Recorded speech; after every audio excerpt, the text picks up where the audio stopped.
चलिए आज हम लोग हल करने वाले हैं कक्षा 9 गणित प्रश्नावली 2.1 हल करने वाले हैं हम लोग, ठीक है।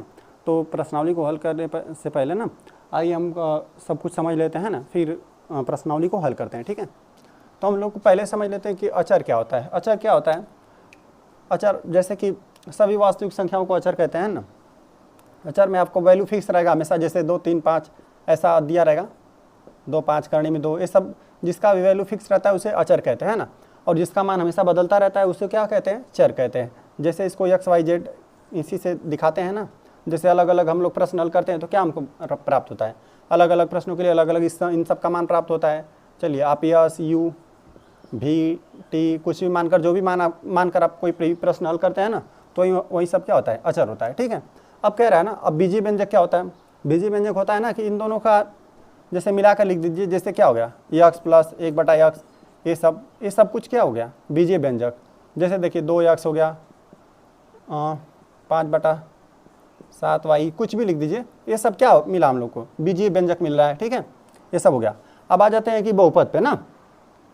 तो बहुपद कह रहा है कि बहुपद क्या होता है कि कह रहा है कि ऐसा बीजीय व्यंजक, बीजीय व्यंजक में तो सब आ जाएगा। आप जितना भी कुछ भी आप लिख दें, जो भी आपकी इच्छा करे वो भी लिख दीजिए, है ना। x3/x, ये सब क्या हो गया? ये सब लिख देंगे तो हम लोग को क्या मिलेगा? ऐसा बीजीय व्यंजक इसको कहेंगे, ठीक है।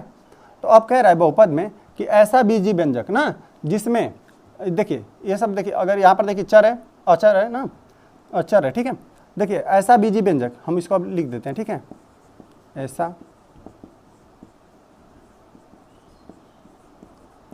ऐसा बीजीय व्यंजक जिसमें चर की घात पूर्ण संख्या रहे, क्या कहलाता है? बहुपद कहलाता है।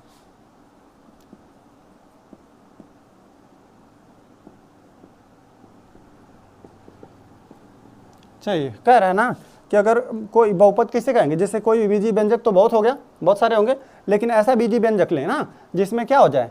जो चर है उसकी घात क्या रहे? पूर्ण संख्या। तो देखिए यहाँ पर कितना है? देखिए यहाँ पर तो देखिए चर घात 1 है तो पूर्ण संख्या में आएगा। अच्छा, पूर्ण संख्या में क्या क्या संख्या आती है?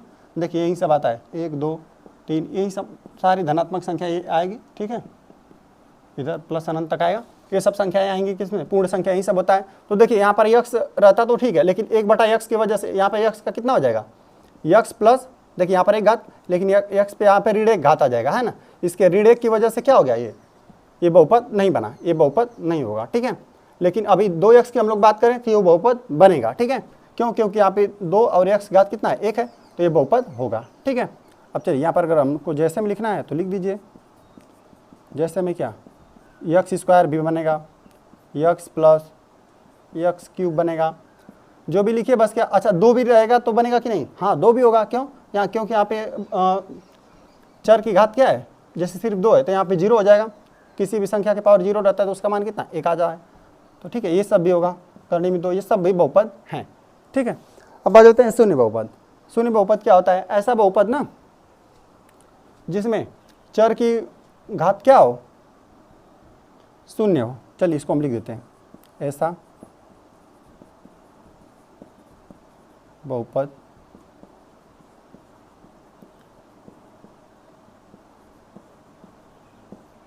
चर की घात शून्य हो, शून्य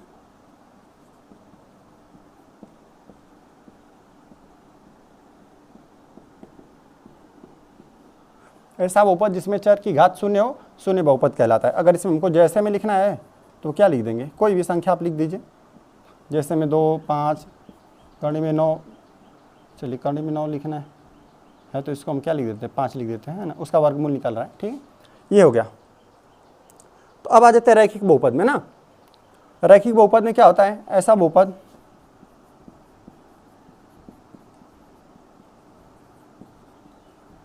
जिसमें चर की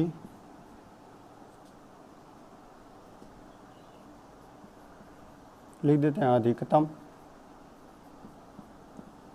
घात चलिए ऐसे लिख देते हैं, एक हो क्या कहलाता है, रैखिक बहुपद कहलाता है।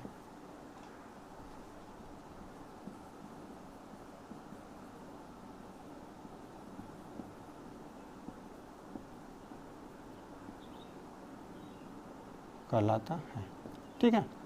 अगर चर की अधिकतम घात क्या हो जाएगी, अगर एक हुआ तो ठीक है, उससे क्या कह देंगे, जैसे लिख दीजिए, जैसे यक्स हो गया कामा, जैसे हम लिख देते हैं क्या हो गया, जैसे में यक्स भी होगा, यक्स प्लस 1 और कितना y प्लस 2, इस प्रकार से लिख दीजिए। ये सब क्या हो गया, हम लोग का रैखिक बहुपद मिल गया ना।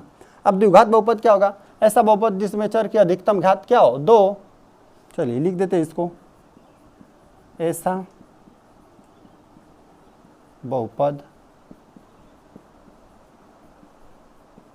जिसमें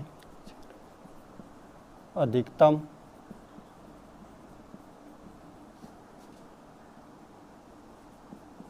घात 2 हो, द्विघात बहुपद कहलाता है। चलिए अब इसको अच्छा, इसमें जैसे में लिखना रहेगा तो क्या लिख देंगे, जैसे में लिख दीजिए यक्स स्क्वायर प्लस 2 लिख दीजिए। चलिए x square plus Z square लिख दीजिए। यहाँ पर भी क्या है, चर 2 ठो है, चर 2 ठो है ना, लेकिन फिर भी हम लोग को क्या है, अधिकतम घात क्या है, 2 ही है, कोई दिक्कत नहीं है इसमें ना। यक्स पर 2 घात पर प्लस जेड लिख दीजिए, कोई दिक्कत नहीं है। बहुपद, चलिए त्रिघात बहुपद को भी समझ लेते हैं ना। त्रिघात लिख दीजिए इसको, ऐसा बहुपद, ऐसा बहुपद जिसमें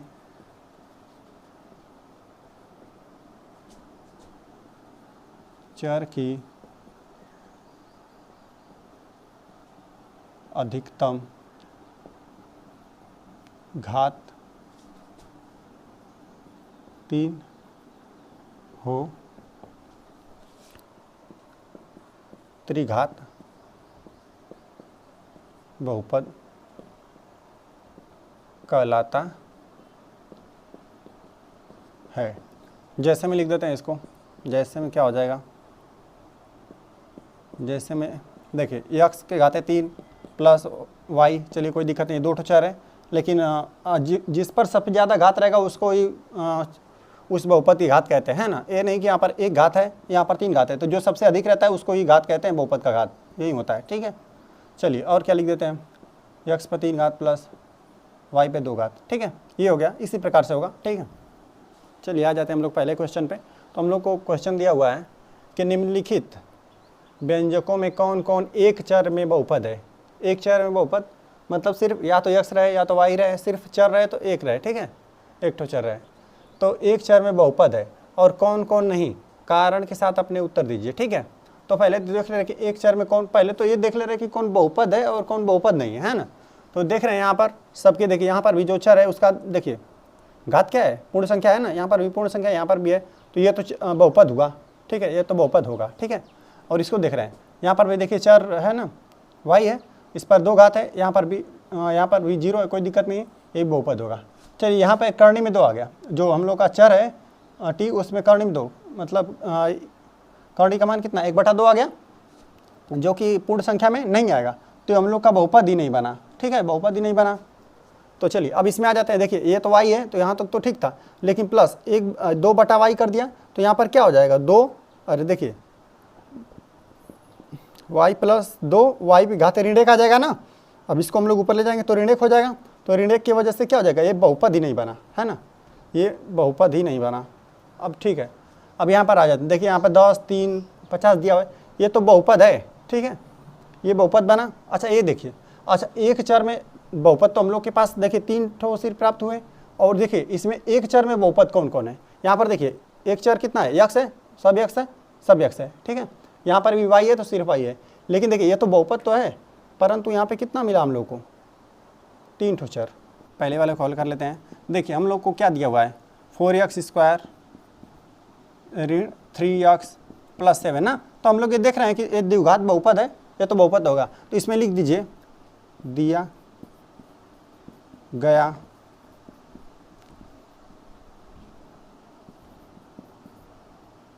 बीजीय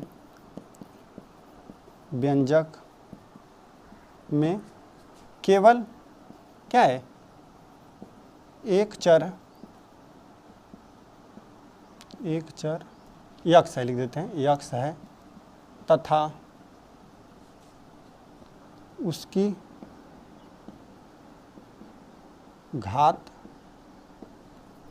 क्या है, पूर्ण संख्या है, अतः दिया गया बीजीय व्यंजक एक चर में बहुपद है। ठीक है, एक चर में बहुपद है। चलिए हो गया। आ जाते हैं दूसरा नंबर पे। दूसरा हमको दिया हुआ है वाई स्क्वायर प्लस कर्ण में 2 है ना, इसको भी लिख देते हैं दिया, ये भी बहुपद है। ठीक है, दिया गया बीजीय व्यंजक में केवल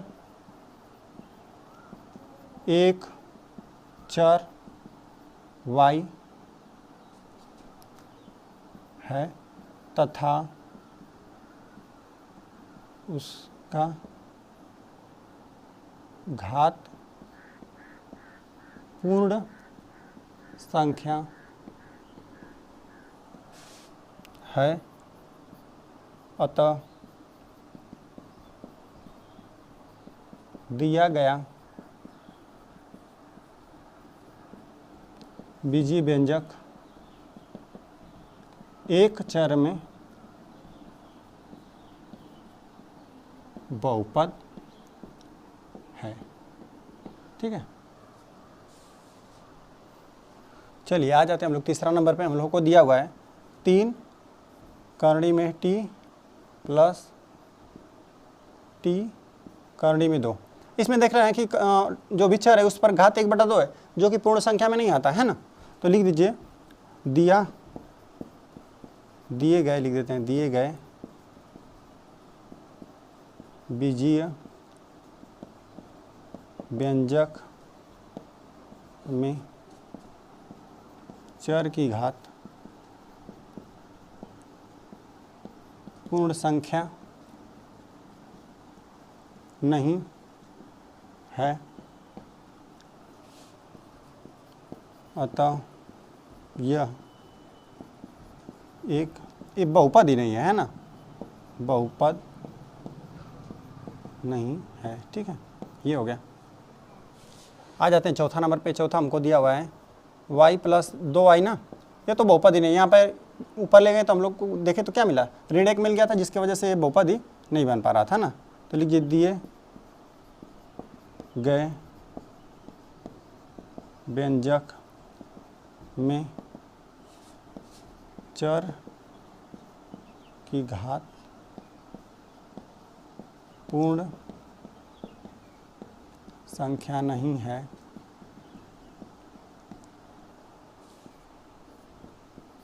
अतः यह एक बहुपद ही नहीं है ना, बहुपद नहीं है। ठीक है, ये हो गया। चलिए हम लोग आ जाते हैं पांचवा नंबर पे ना। पांचवा हम लोगों को दिया हुआ है यक्स घाते 10 प्लस वाई घाते 3 प्लस टी के घाते 50। तो यहाँ पर लिख लीजिए यह बहुपद है ना, बहुपद है क्योंकि बस चर 3 ठो है। हम लोगों को चाहिए था एक चर वाला ना, एक चर में बहुपद, ये तो बहुपद है लेकिन 3 चर में, तो इसको इसी प्रकार से लिख देते हैं। ठीक है, दिया गया बीजीय व्यंजक 3 चर, कोष्टक में लिख देते हैं यक्स वाई टी ना, 3 चर में बहुपद है। ठीक है, हम लोग आ जाते हैं क्वेश्चन नंबर 2 पे ना। तो क्वेश्चन नंबर 2 हमको दिया हुआ है, निम्नलिखित में से प्रत्येक में एक्स स्क्वायर का गुणांक लिखिए, है ना। देख लीजिए कि जो भी हम लोगों को बीजीय व्यंजक ये बहुपद ही दिया हुआ है, सभी देख ले रहे हैं, है ना। सब पे देखिए एक्स घात कितना है, पूर्ण संख्या है, यहाँ पर भी पूर्ण संख्या, यहाँ पर भी है पूर्ण संख्या, यहाँ पर भी। तो हम लोग को 4 बहुपद दिया हुआ है ना। तो चारों में पूछा हम लोग को एक्स स्क्वायर का गुणांक। देखिए एक्स स्क्वायर के गुणे में क्या है, यहाँ पे, यहाँ देखिए एक पद, यहाँ पे 2 पद और 3 पद दिया हुआ है ना। तो इस पद में देखिए एक्स स्क्वायर का गुणांक कितना हम लोगों को मिल रहा है, क्या है, सिर्फ 1 है। ठीक है, 1 हुआ यहाँ पे। अच्छा यहाँ पे क्या हुआ, एक्स स्क्वायर का गुणांक यही ना है, ऋण 1 हुआ। यहाँ पे देखिए एक्स स्क्वायर के गुणे में क्या है, π/2 हो गया। अच्छा यहाँ पर क्या हो गया, एक्स स्क्वायर है ही नहीं, तो उसके गुणे में क्या है। चलिए यहाँ पर हम लिख देते हैं, प्लस लिख दीजिए, 0 लिख दीजिए, एक्स स्क्वायर लिख दीजिए। एक्स स्क्वायर था और यहाँ पे 0 उसका गुणांक था, 0 की वजह से क्या कर दिया, सबको 0 कर दिया। तो यहाँ पे एक्स स्क्वायर गुणांक क्या हो जाएगा, 0 हो जाएगा। ठीक है, मिटा देते हैं और इसको लिख लेते हैं। चलिए यहाँ पे हल लिख देते हैं। पहला वाला का क्या है, 2 + एक्स स्क्वायर प्लस एक्स ना, लिख दीजिए बहुपद में एक्स स्क्वायर का गुणांक क्या है, 1 है। ठीक है, ये हो गया। चलिए दूसरा को हल कर लेते हैं। 2 ऋण एक्स स्क्वायर प्लस एक्स घाते 3 ना। तो एक्स का स्क्वायर यही है, तो लिख दीजिए बहुपद में एक्स स्क्वायर का गुणांक ऋण 1 है। ठीक है, चलिए तीसरा नंबर पे आ जाते हैं।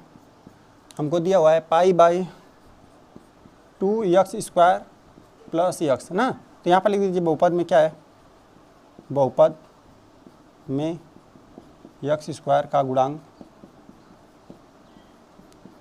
देख लीजिए यहाँ पर क्या है, π/2 है, π/2 है। एक्स स्क्वायर के गुणांक में क्या है, यही है। चलिए चौथा वाला लिख लेते हैं। हमको दिया हुआ है करणी में 2 एक्स ऋण 1, यही दिया हुआ है ना। तो देख लेते हैं यहाँ पर क्या लिख दीजिए, प्लस 0 एक्स स्क्वायर, ये समझने के लिए है ना। तो यहाँ पर लिख दीजिए बहुपद में एक्स स्क्वायर का गुणांक 0 है। ठीक है, इसको मिटा देते हैं। क्वेश्चन नंबर 3 हम लोगों को दिया हुआ है कि 35 की घात के द्विपद का और 100 की घात के एक पदी का एक एक उदाहरण दीजिए, है ना। तो एक एक हमको उदाहरण देना है। तो देखिए द्विपद मतलब उसमें 2 पद होना चाहिए। जैसे देखिए हम द्विपद का मतलब, जैसे देखिए सिर्फ x हो गया तो ये एक पद हुआ, है ना। और देखिए अगर x + y यहीं लिख दें तो कितना पद, 2 पद हुआ, एक पद ए और एक पद ए, 2 पद हुआ। अब यहीं लिख दें हम x घाते 3 + y घाते 3 प्लस कितना z घाते 3, तो इसमें कितना पद, 1 2 3, इसी को एक पद द्विपद 3 पद कहते हैं, त्रिपद कहते हैं। ठीक है, तो चलिए हम इसको लिख देते हैं। चलिए हल हो गया। हमको 35 की घात, अधिकतम घात कितना लेना है, 35 ना। चलिए लिख देते हैं 35 की घात का द्विपद, 2 पद लेना है। चलिए लिख देते हैं, क्या मिला, उदाहरण के लिए लिख देते हैं y घाते लिख दीजिए 35, और देखिए द्विपद 2 पद आना चाहिए, प्लस y लिख दीजिए, ये भी हो गया द्विपद, कामा। और समझाने के लिए लिख दे रहे हैं, जैसे देखिए x घाते 35 लिख दिए ना, प्लस और x घाते 34 लिख दीजिए, यह भी द्विपद हुआ, है ना। इसी तरह से बहुत हो जाएगा। अब ये नहीं कि अब जैसे ये भी हो जाएगा।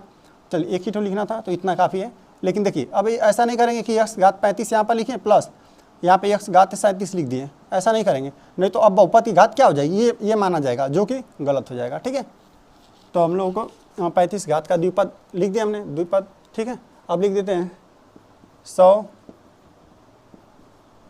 की घात का एक पदी लिख देते हैं। चलिए ये क्या हो गया, चलिए एक हमको कितना, एक ही पद लिखना है और 100 घात लिखना है।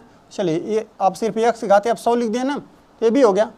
चलिए और क्या लिख सकते हैं, चलिए गुणा में कुछ ले लीजिए, 2 और y घाते 100 ले लीजिए, है ना। एक ही पद लिखना है इसलिए हम सिर्फ एक ही तो लिख रहे हैं। तो चलिए इतना ही काफ़ी है ना, एक तो ही काफ़ी है। क्वेश्चन नंबर 4 हम लोग को दिया हुआ है कि निम्नलिखित बहुपदों में से प्रत्येक बहुपद की घात लिखे ना।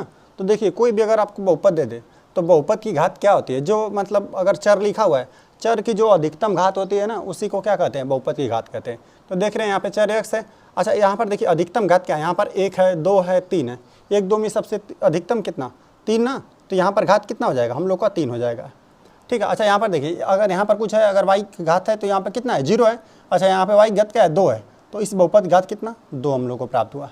अच्छा यहाँ पर देखिए यहाँ पर t अगर होगा तो t का पावर कितना, 0 होगा, तो 0 और यहाँ पर कितना 1 है, तो यहाँ पे बहुपद घात कितना, इसका लिया जाएगा जो अधिक है। अच्छा यहाँ पर कुछ नहीं है तो क्या होगा, चर का घात क्या रहा होगा, 0 रहा होगा। मान लेते हैं x था, उसके पावर कितना था, 0 था। अच्छा 0 रहा होगा तो उसका मान 1 आए, 3 का 1 में गुणा करेंगे तो 3 आ गया। ठीक है, तो यहाँ पे बहुपद घात 0 था। ठीक है, यहाँ पर 0 हो जाएगा। चलिए हल पहले वाला कॉल कर लेते हैं, 5x³ + 4x लिख दीजिए, में आगे इसी में लिख देते हैं, में चर की अधिकतम घात 3 है। ठीक है, अतः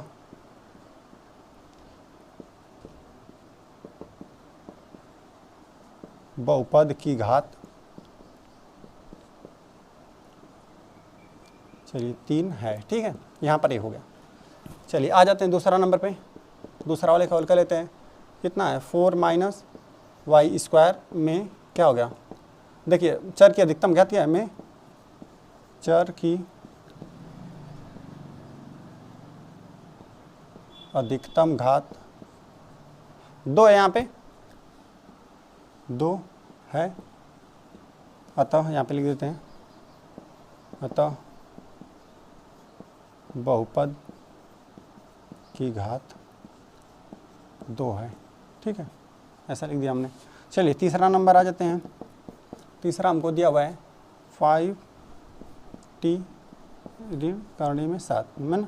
चलिए इसमें क्या है, में चर, देखिए यहाँ पर 1 है चर घात, में चर की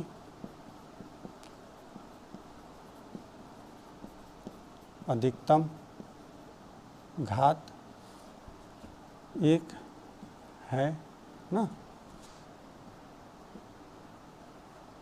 अतः बहुपद की घात 1 है। ठीक है, ये हो गया। चलिए आ जाते हैं चौथा वाले पे। चौथा हमको दिया हुआ है, सिर्फ 3 दिया हुआ है ना, इसमें लिख दीजिए, में चर की घात क्या है, चलिए इस तरह लिख देते हैं, 0 है, अतः बहुपद की घात 0 है। इस प्रकार से करेंगे इसको। चलिए हम लोग आ जाते हैं क्वेश्चन नंबर 5 पे ना। तो क्वेश्चन नंबर 5 दिया हुआ है, बताइए कि निम्नलिखित बहुपदों में कौन कौन बहुपद रैखिक है, कौन कौन द्विघाती है और कौन कौन त्रिघाती है ना। तो बस इसको हम ना, जो भी बहुपद दिया हुआ है सब बहुपद है। ठीक है, बहुपद का देखेंगे अधिकतम घात कितना है, अगर 1 रहेगा तो क्या होगा, रैखिक बहुपद, 2 रहेगा द्विघात बहुपद और 3 रहेगा तो त्रिघात बहुपद है ना। अधिकतम देख लेंगे। चलिए हल कर देते हैं। चलिए पहले वाला में देखिए क्या है, x² + x है ना। यहाँ पे देखिए अधिकतम घात इसका किसका, इसका 1 है, यहाँ पे 2 है, तो अधिकतम घात 2 है, तो ये क्या हुआ, द्विघात बहुपद है ना। लिख दीजिए बहुपद का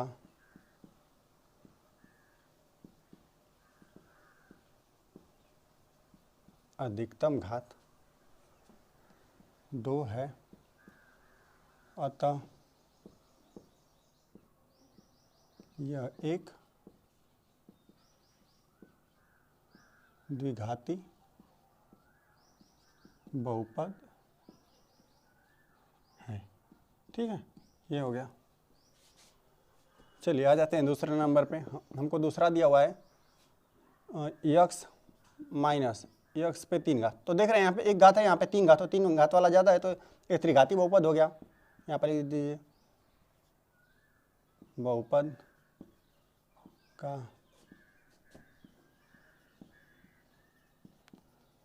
अधिकतम घात 3 है,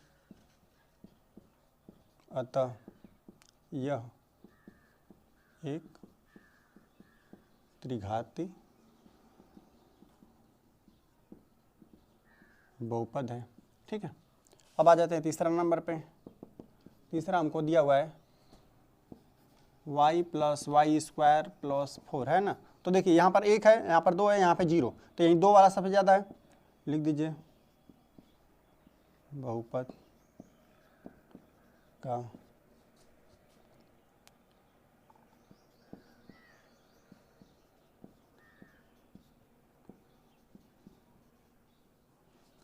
दो है, ठीक है, अतः यह एक द्विघाती बहुपद है। ठीक है, अब आ जाते हैं चौथा वाले पे। चौथा हमको दिया हुआ है 1 + x। यहाँ पर देख रहे हैं x पे कितना घात है, यहाँ पे 0 है। अगर x मानेंगे पावर 0 रखेंगे, यहाँ पे कितना 1 घात है, तो यहाँ पे क्या है, रैखिक बहुपद है। लिख देंगे बहुपद का अधिकतम घात 1 है, अतः यह एक रैखिक बहुपद है। ठीक है, अब आ जाते हैं पांचवा नंबर पे ना।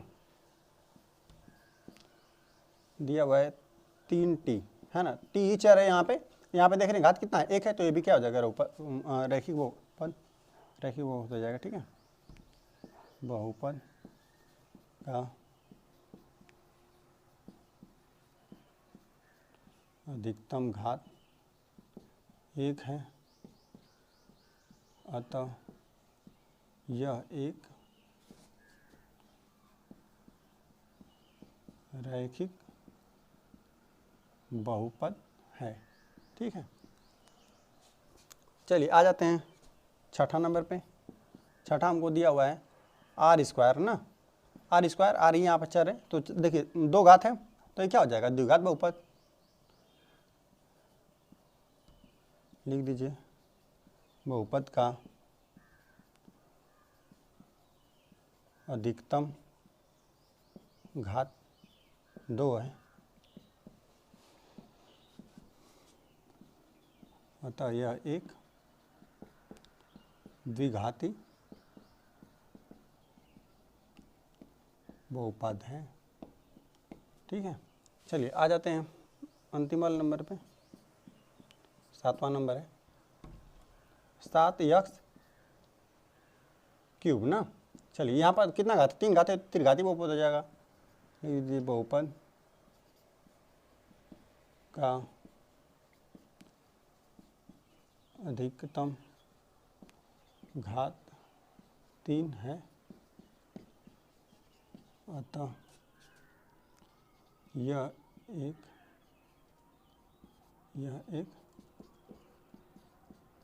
त्रिघाती